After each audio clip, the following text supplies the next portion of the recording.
be advised that this recorded webinar has been edited from its original format, which may have included a product demo. To set up a live demo or to request more information, please complete the form to the right. Or if you are currently not on CSC Global, there is a link to the website in the description of this video. Thank you. Hello everyone, and welcome to today's webinar, Briefly Speaking, Cyber Risk for Law Firms. My name is Caitlin Aliberta, and I will be your moderator. Joining us today are Mark Eggleston, and Helena Leddick. Mark Flegg is the Global Product Director of Security Services at CSC. He is responsible for advising a global client base on digital risk and the preventative measures brands can take to safeguard their digital assets. Mark Eggleston is the Chief Information Security Officer for CSC, responsible for the continual maturation of CSC's global security and privacy program design and operations. And Helena is the Associate General Counsel for CSC in the Chicago office. And with that, let's welcome Helena, Mark, and Mark Flegg.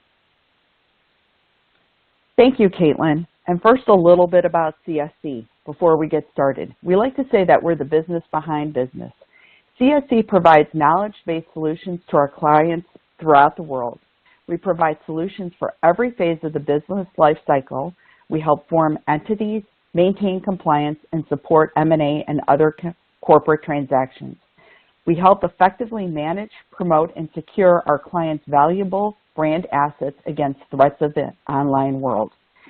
We work with more than 10,000 law firms, 180,000 corporate customers, 3,000 financial market customers, and 90% of the Fortune 500. Today's Briefly Speaking webinar is on cyber risk for law firms. And today's agenda is we'll be discussing understanding those cyber risks and threats and how they can impact your law firm, what digital asset security is and how it can help mitigate cyber attacks, and which domain security and risk prevention measures are necessary. So we'll have both Mark Eggleston and Mark Flegg walking us through this today. And now we're going to get started off with Mark Flegg taking us through understanding cyber risks and threats and how they can impact your law firms.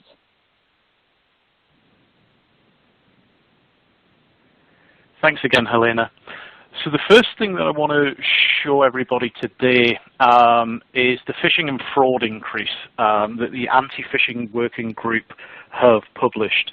And that's increased by more than 500% over the last 3-4 years or so. And the majority of this can be put down predominantly to COVID, the pandemic.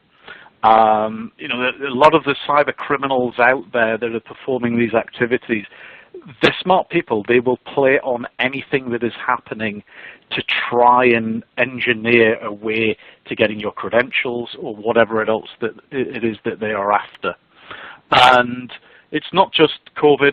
There are wars around the world that they play on, supply chain problems, inflation, all of these things. They're watching the behavior of users. It's fair to say that during the pandemic, we all did a lot more online shopping. So they will perform phishing scams for against those organizations to try and get your credit card information or your credentials to log into their systems. And this is something that, we track very closely at CSC. We want to make sure that our customers are aware of what's going on for their particular brand.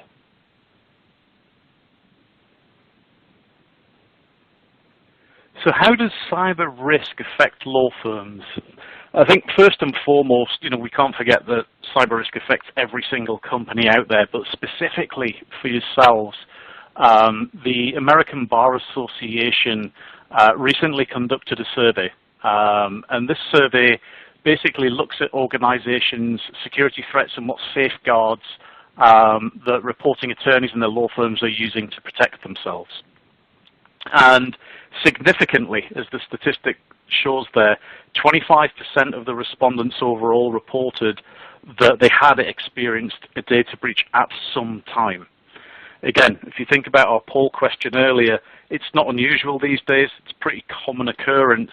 And today we want to help you understand what are some of the things that you can do to prevent that happening to you and your clients. So you might wonder, from a law firm perspective, how it affects you. Why is it affecting you? Why are they being targeted? And if you think about what you all do, it's very important work, and you have access to very sensitive data, whether it's mergers, acquisitions, litigation, legal services, whatever it is that you're doing for your clients, it's data. And data is the new gold. This is what everybody is trying to get a hold of. It's what all of the companies, social media, ad agencies, they're all after data to build profiles so they can understand consumers' behavior, all the rest of it. And of course, from a cyber criminal perspective, there is that financial gain as well. And sometimes it's not just cyber criminals. It could also be hacktivists, so the anonymous group, Lizard Squad, etc. It could be state-sponsored, as we've seen of late with the war on Ukraine. All of these organizations, if you like, are trying to get data, get intelligence so that they can benefit. And law firms are a very, very lucrative target these days. And if you become breached, that can have a very, very big impact, not just on your brand reputation, but on your client's reputation as well.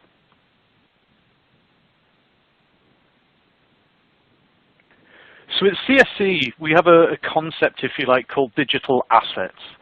And this is essentially your digital footprint online. It's your intellectual property, amongst other things. So you can see on the illustration here, your digital assets comprise of many things. Your domain name, your DNS, your digital certificates, your email. And 15 years ago, we didn't have mobile apps and we didn't have social media handles per se. Certainly not used well in business. Today we do, and this is expanding. There'll be other things coming on here in the future, no doubt, that we have to protect. And these are the things that are often overlooked by organizations. If you think about your entire online presence, whether it's yours or your clients, everything relies on the domain name and the DNS and the management of it. And if you mismanage those assets, then your online reputation can be tarnished. People can't find you, and they get a bad perception of you. And many other things that we won't go into today, but things like your email stops, your website's down, those kind of things.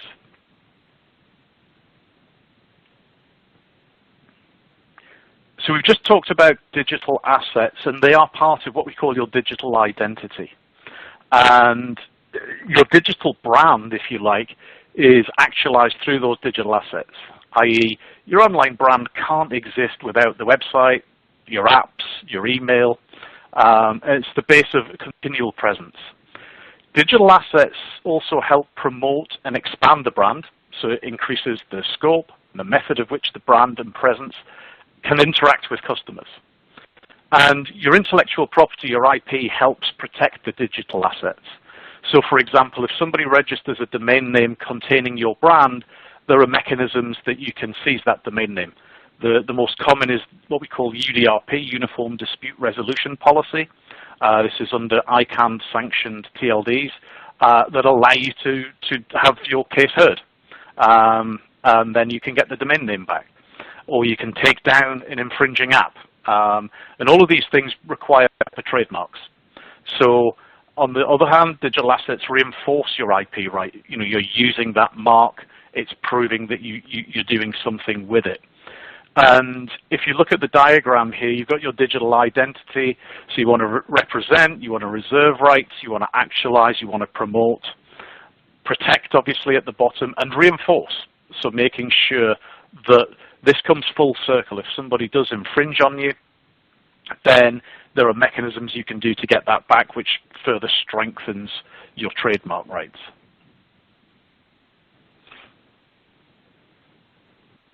Another important thing that you should consider is brand monitoring. Now, why is that important? The internet is evolving. It's a living, breathing thing. It's constantly growing, and the environment changes very, very quickly. Infringing online content can damage your brand. You know, a valuable brand should be a protected brand in our eyes. And poorly protected brands can make the news for the wrong reasons. You know, I know there's a saying, there's no such thing as bad publicity. I disagree, because it does make people think twice about where they're going to enter their personal information. It certainly makes them think twice where they're going to enter their credit card information if they've heard stories, and that can impact your clients here. And in this digital age, opinion travels further and faster than ever before. You know, reviews, comments, blogs, everybody has a voice on the internet. And it doesn't take too much to give you that brand damage on your reputation. So it's super important to understand what's going on out there. How are people evaluating you? What are the cyber criminals doing against your brand that you would not want them to be doing? That concludes this section. I will now pass it back to Helena. And thanks for that reminder, Mark, that there can be such a thing such as bad publicity. For our next section of the presentation, Mark Eggleston is going to walk us through understanding cyber risks and threats and how they can impact your law firm. Thanks so much, Helena. So it's really important when you're talking about securing your business, wherever that is, because in today's world, so many of us are still continuing to work from home. So how do you get some things secured? First off, we have to acknowledge that we get three resources in cybersecurity. You get people, you get process, and of course technology. And it's important to really start with the people stuff first. So let's start with executive support and education. Making sure that you have top-down support, that you are reporting up in an organization that where you can get the budget to do the things is very, very helpful. Making sure that you're also talking in business language, not technology, really, really helps secure a cybersecurity program.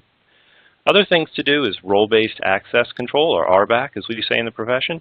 Making sure that people only have access to the things they need to do their job and nothing more. This is so important too as it comes to ransomware, because ransomware exploits this tremendously. If a ransomware can hop over to an unsecured folder, an unsecured application under that user who clicked on the malicious link, it's just going to continue to spread. So this is a simple thing that doesn't always require a bunch of technology to fix either.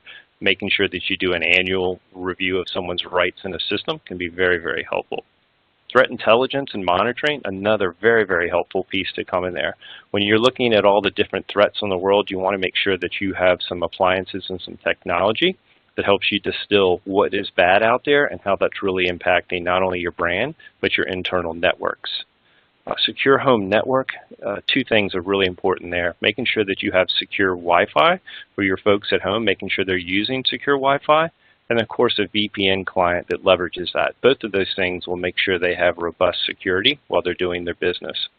A secure email gateway, as I mentioned at the beginning of the presentation, this is one of those things that only or less than half of a lot of law firms are employing now. A secure email gateway is one of the most important technologies to use because email continues to be one of the most pervasive threats, or the biggest used attack vector that the cyber criminals use. So putting something in place that helps filter out business email compromise, helps filter out some of the phishing attacks, etc., can be very, very helpful to help position your firm above others in security. Secure web gateways, or SWIGs as we call them, those are pieces of technology that make sure that your users, your workforce aren't going out to malicious sites or naughty sites. But they certainly have come a long way in the last several years that they've been in existence by really making sure that they're looking for certain behavioral type things, not just signature-based detections. And of course, endpoint detection and response, EDR, this is helping making sure that your endpoint is continually patched, making sure there's nothing suspicious going on that endpoint. And if there is, you have some immediate response. And a lot of this works very well with a third party, a managed detection and response vendor. Last but certainly not least, let's make sure that we have MFA in place. MFA kills password breaches in its tracks. It is one of the most powerful technologies to make sure that when your employees get phished, and eventually they will in some form or way, some form or fashion, This makes sure that they can't get in with just that breached password, because there's another layer of security, something they have, something else that they have on their possession, a biometric. Really helps secure networks. And of course, going past the firewall, we're going to be talking a lot more about some of the threats out there as we get into some of the other internet threats that are out there. All right, so as we're getting past that firewall and you're looking to protect your internal networks, so many bad things can get out there on the website. And you see your cyber criminal poised to take advantage of those entryways across the internet. So some of the external dependencies that you're looking at, folks can come across on websites, malicious hackers can come across on mobile apps, social media, of course. Social media is not necessarily evil in and of itself, but social media is something that's so used by so many individuals and can be used for pretexting. In other words, finding out a lot about somebody so that you can start to build some level of trust by exploiting what they're posting out on social media, common interest, what their job is, common connections. It all helps be abused, unfortunately, in some cases. Cloud-based authentication, email, VPN, and voice over IP or Internet Protocol, those are all other technologies that can be used, because now you have things like phishing or voice phishing. So folks can use those voice over IP networks to make ways or make inroads into your workforce. Mark, can you tell us a little bit more about some of the third-party vendors and suppliers and what some of the threats are around those areas? Yeah, I can, Mark. Thank you. Yeah, and what we're seeing is, gosh, it's probably, what, 10, 12 years ago, the attacks on Wall Street, the cyber attacks. Since then, business has done a very good job at beefing up the firewall. And it makes it increasingly difficult for cyber criminals to breach. So they are turning their attention, they're turning it to the whole supply chain, if you like, of how you're enabled online. And you're going to outsource it to a domain registrar, a DNS provider, a website hosting company, more often than not. And there is a trend now that rather than storing the website's physical location with a company-owned data center, they're using cloud providers. So your Amazons, your Azures, Akamai, Cloudflare, etc. And the cyber criminals know this, and they're turning their attention. If I want to get data or your user's credentials, it's very difficult for me to break that firewall down and get through. Instead, I can go to the domain registrar, and as I said earlier on the webinar, the domain name and the DNS are kind of the foundation of your online presence. If I were able to hijack your domain or your DNS, I essentially route everybody to my server instead, where I can set up a spoof site, I can harvest credentials, credit card numbers, whatever it might be that your website collects or your customer's website collects, and I don't need to breach that firewall. I get all of the data that I want. And it's super important that those third-party vendors and suppliers that you're contracting with, that you do a proper security questionnaire. Make sure that they're upholding to the same standards that you stand by for your own organization. Thanks, Mark. Great call-outs. Great call-outs. Thanks so much, Mark. Okay, so let's continue to talk about some of the recommendations, some of the controls, whether it's administrative, technical, or other controls to put in place to help secure your law firm. One of the things we like to do is always put down endpoint agents, and a lot of this stuff can be free or included in some of your current subscriptions. So endpoint agents, they used to start off with antivirus. Now they have advanced persistent threat technologies. Basically, when you go and look at endpoint agents, you're looking for something I referred to earlier called EDR, Endpoint Detection and Response. Or if you're a smaller shop, you get something with MDR, Managed Detection and Response. These are folks that can help you deploy agents to your laptops, making sure they are on the current versions of software, patched, and looking for anything suspicious at that endpoint, because that's sometimes where the cyber criminals can come in. Also, end-user education. This has come a long way in the last 10 years in cybersecurity. We used to all have to take those dreaded annual learning management system courses. But now there's many vendors out there that are actually giving very engaging, very humorous, and most importantly, very succinct trainings. And they can really, really help you and give you what's called just-in-time training. And of course, so many people are starting to roll out now the anti-phishing button, which allows you to easily report a phishing incident that comes into your email just using your email client.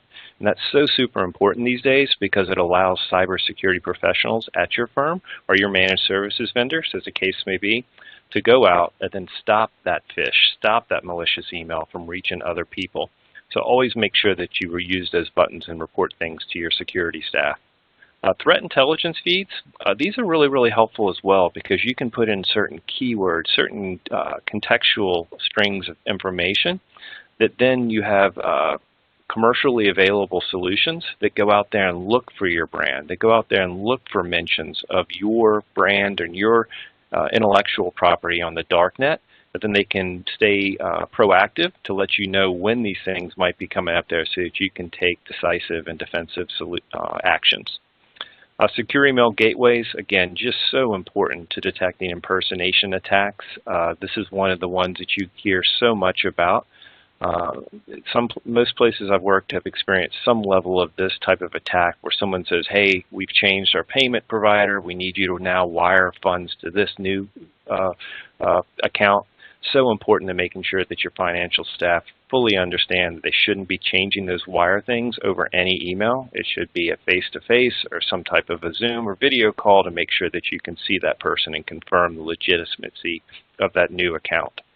And of course, the other business email attacks of folks trying to be somebody else and trying to exfiltrate either data or other funds with gift cards and things of that nature. The cyber criminals out there know no lows, and will certainly continue to take advantage of horrific things that happen in the news and headlines to pull at our heartstrings to try and get us to fall for the fish.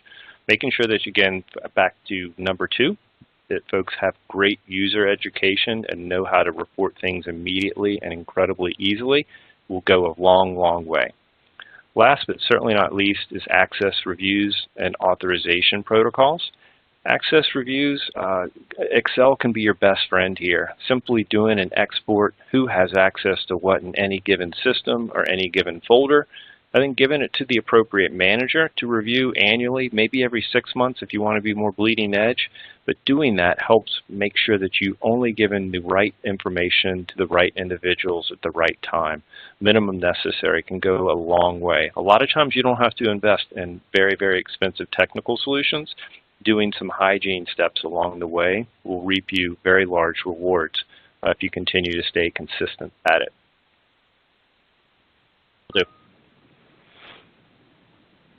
So we're going to talk a little bit more right now about digital threats and some of these categories that you should really be paying attention to. Mark, you want to help kick us off on this one? Absolutely. Thanks, Mark. So yeah, I won't go into too much detail on all of them because there are a lot of threats, but it might help with understanding some of the terminology that's used here. So DNS hijacking, this is where somebody can breach your DNS provider and basically repoint the records to their site. DNS, for those that don't know, it's the modern day yellow book. It's how we're found on the internet, whether it's a website or how to send an email, how to get it to the right server. Could have your VPN on there that we're all using today, so how we find that to authenticate, etc. So if I can hijack your DNS, I can basically do whatever I want, and that's a really bad thing. DNS cache poisoning, because there's lots of records, lots of yellow books out there on DNS, lots of companies take copies. Your internet service provider, your ISP, for example, whether you're with Comcast or Dish Network or somebody like that, they will keep their own copies for the most queried domain names. So, for example, Google.com has a specific IP address that's cached. It's stored with your ISP. Again, if I can break into that ISP and just change that IP address from whatever it is, 1.2.3.4 to mine, which is 4.5.6.7, then I intercept that traffic. So there's a threat there, and DNSSEC will prevent that for you. Expired digital certificates.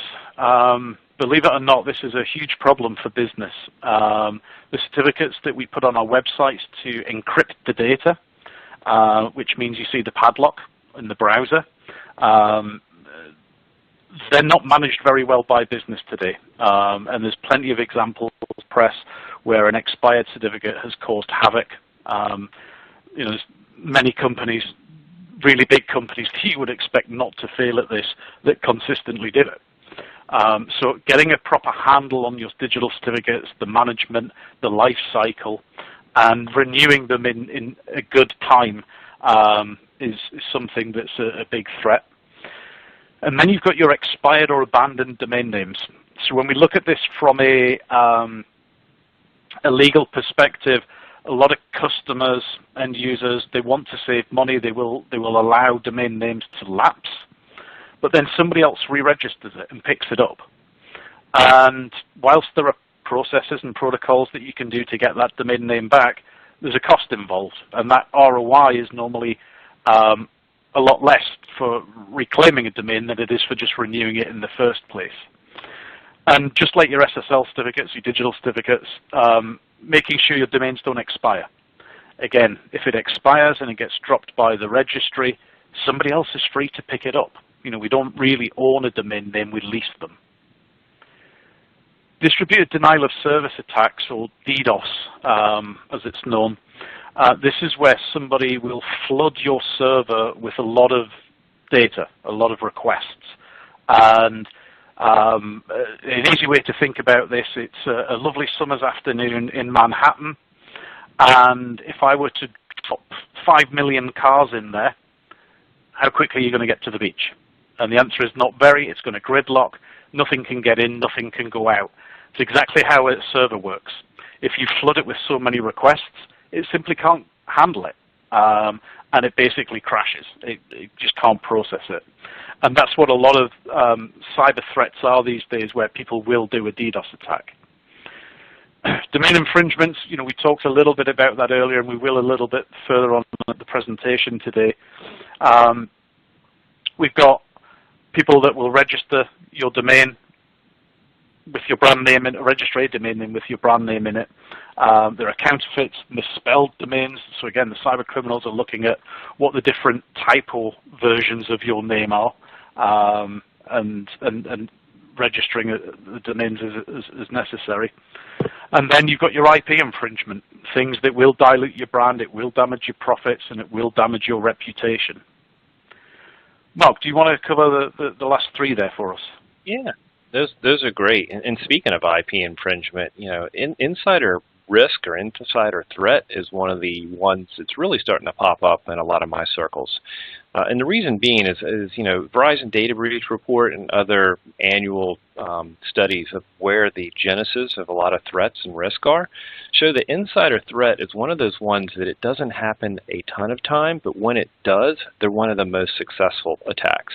And go figure, if you have an insider, they probably come with them a certain level of trust. They probably have a certain level of much more access than anyone outside, a cyber criminal outside your four walls would have.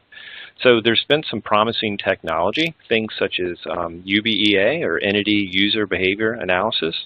Other long-standing technologies continue to get better and better, such as DLP, data loss or data leakage prevention. So it's really, really important to making sure that you're continuing to monitor and have traditional or some hopefully more creative ways of looking at what people are accessing and what they're doing with that. Certain technologies I've used in the past can tell you how much data a person typically uses in their job. And then when you start to see a point where they're starting to slurp much more data than they have on the average, it's typically an indication that they may be getting ready to put in their resignation. That's right, they're taking a lot of their data before they give the resignation out the door. So having technologies in place that can detect and alert on those type of things can be very, very helpful, in addition to things we should all be doing already, such as thorough background checks and recurring background checks. Phishing, I know we've talked about it a lot already, but we're going to talk about it just in a few more seconds. So important to make sure that folks, know how to detect things. It's going back to the education. Despite our best intentions and so many different vendors putting a lot of different things here to help detect phishing, The bad guys, the cyber criminals, it's a cat and mouse game. So making sure that your folks know how to spot those things, beyond some of the grammar checks, the domain typos, type squatting type things that Mark Flegg was speaking about. Your end users can be that human firewall to really, really help you with that. So making sure that you're surely educating your workforce on those type of things can be very, very helpful. And last but certainly not least, email fraud. That continues to be something that we're seeing more and more. And I'll also talk just for a second here about something like third-party, even fourth-party risk.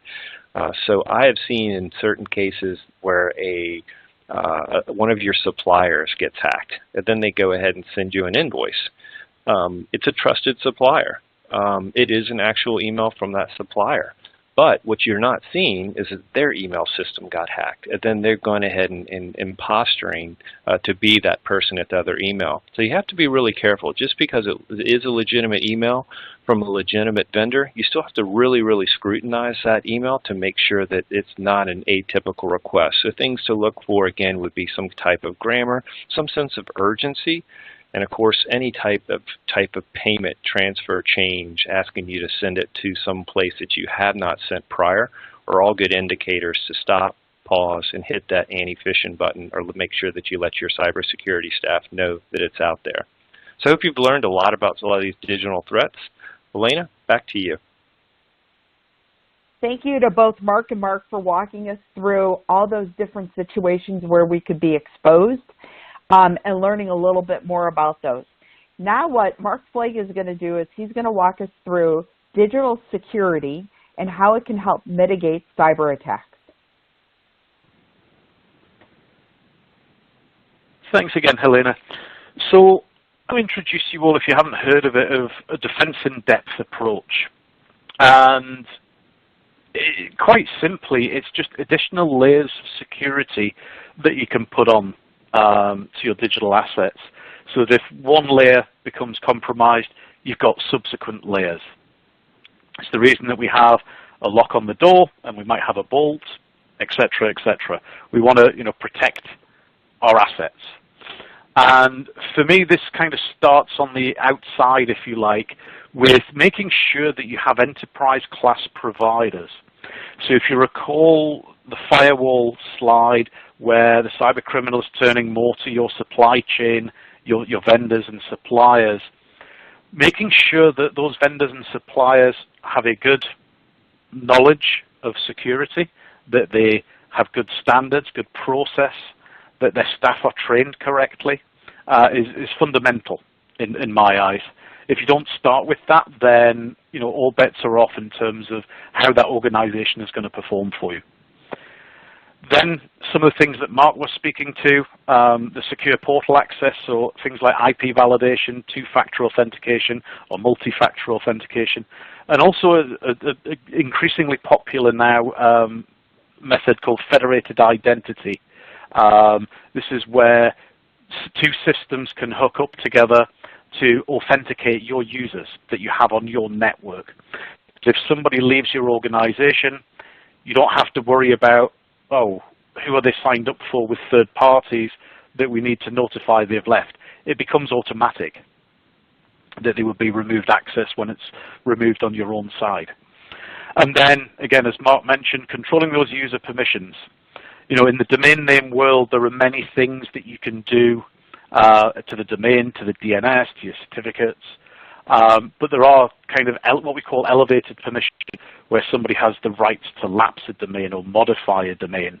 You really want to be reviewing those on a frequent basis to make sure that somebody doesn't have access to things they shouldn't. And then finally at the core, this is where we get into the advanced security features, some more kind of layers of protection. We can talk about your business critical domain names and your client's business critical domain names. Things like multi-log, which basically stops any unauthorized changes to that domain name. DNSSEC, that's the solution to the cache poisoning that an ISP might have.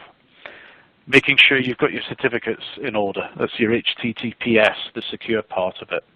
DMARC, which is what you would use to stop email spoofing for your organization.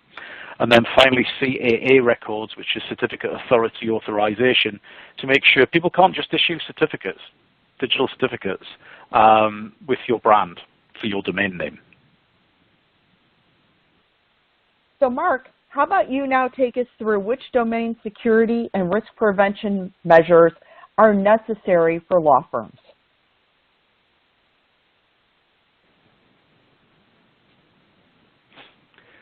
Thanks again, Helena.